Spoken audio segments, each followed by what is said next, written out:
心灵暖流。原来人到晚年，喜欢独处的人，才是真正智慧的人。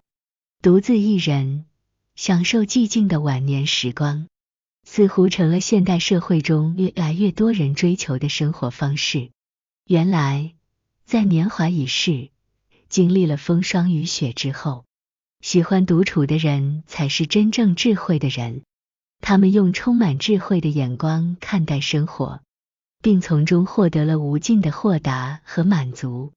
喜欢独处的人并不是孤僻或无法融入社会的人，相反，他们能够以独特的方式与世界互动。他们在独自一人的时候，能够静心思考，反省自己的内心世界，从中获得智慧和成长。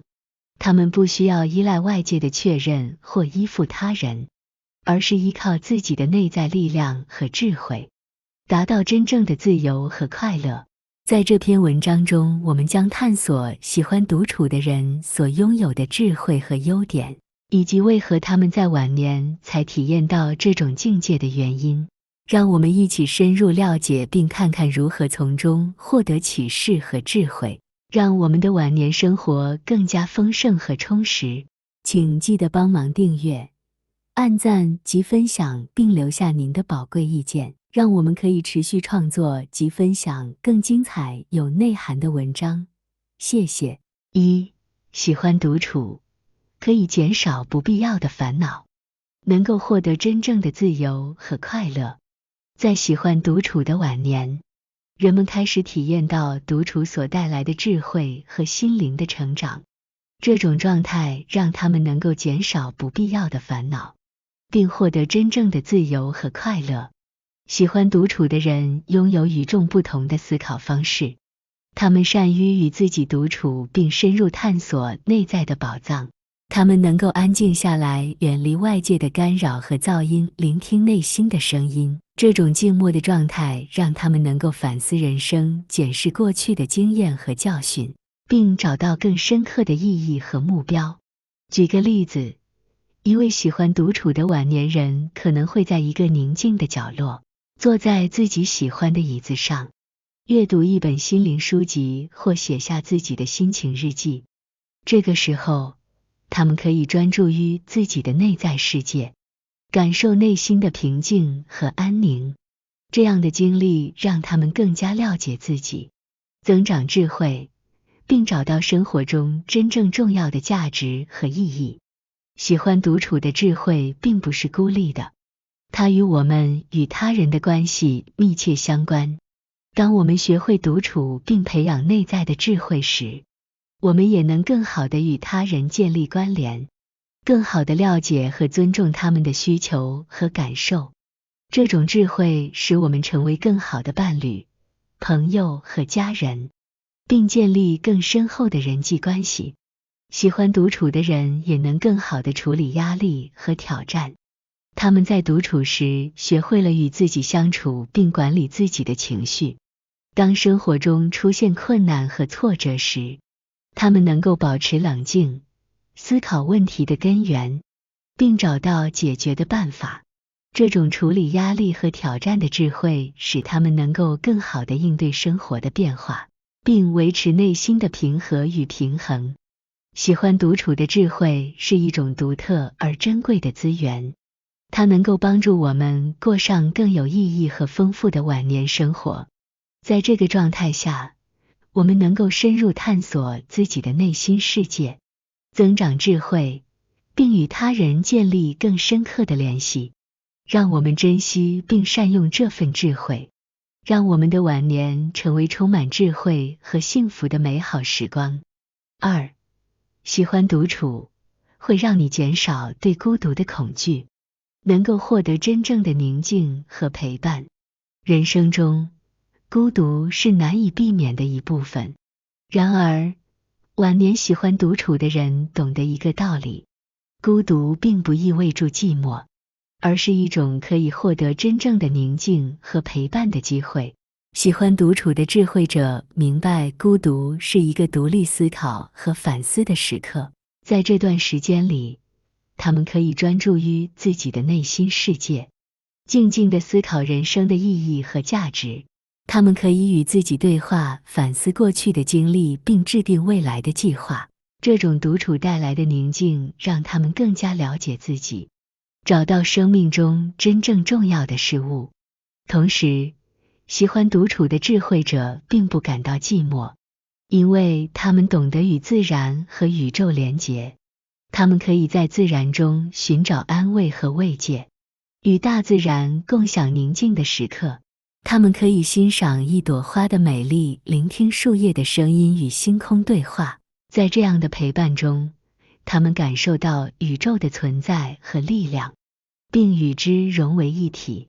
举个例子，想象一位喜欢独处的智慧者，在一个宁静的夜晚，他走出家门，走进大自然的怀抱。他会找一个安静的地方，坐在草地上，仰望星空。他感受到星星的闪烁和宇宙的无限广阔，与之心灵相通。在这样的瞬间，他不再感到孤独，而是感受到大宇宙的陪伴和宁静。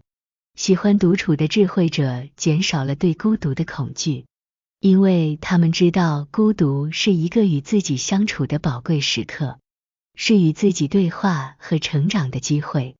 在这样的独处中，他们获得真正的宁静和陪伴，与自然和宇宙连结，感受到生命的奇妙和无尽的可能性。3. 喜欢独处，让你的身心更加健康，获得真正的简单和幸福。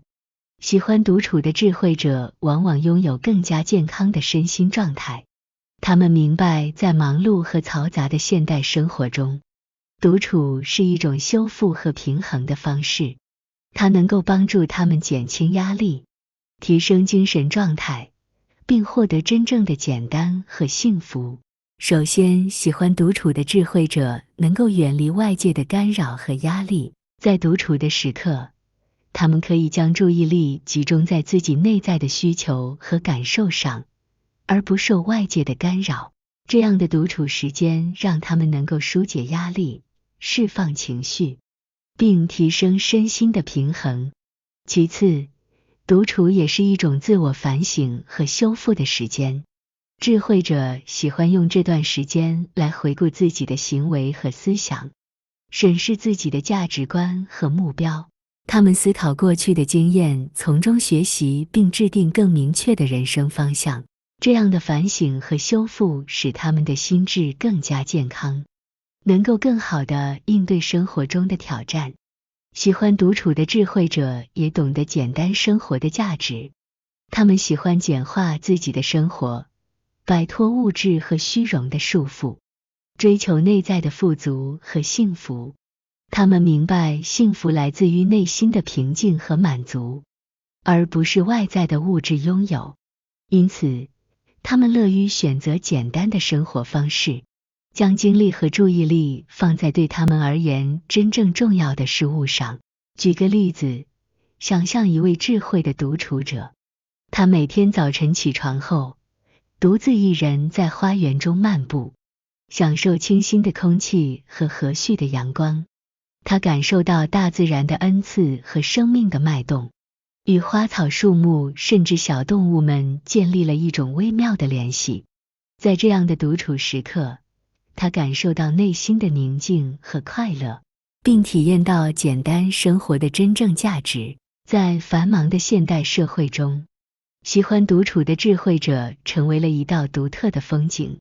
他们明白独处不代表孤独，而是一种追求内在富足和自我成长的方式。他们以智慧和深度去面对自己的内心世界，并从中获得真正的智慧和幸福。喜欢独处的智慧者懂得在独处中寻找自由、平静和陪伴。他们减少了对外界事物的依赖，用自己内在的力量和智慧营造属于自己的富足世界。他们的智慧不仅养成了良好的自我认知和心智健康，更使他们能够与他人建立更真挚和深入的关系。所以，让我们向那些喜欢独处的智慧者致敬吧。他们以自己独特的方式过着充实、有意义的生活。他们是懂得珍惜寂静时光，与自己对话的人，也是用智慧和内在力量引领自己走向更加明智和幸福的人。谢谢观看，请记得按赞、订阅、分享，开启小铃铛才不会错过影片通知。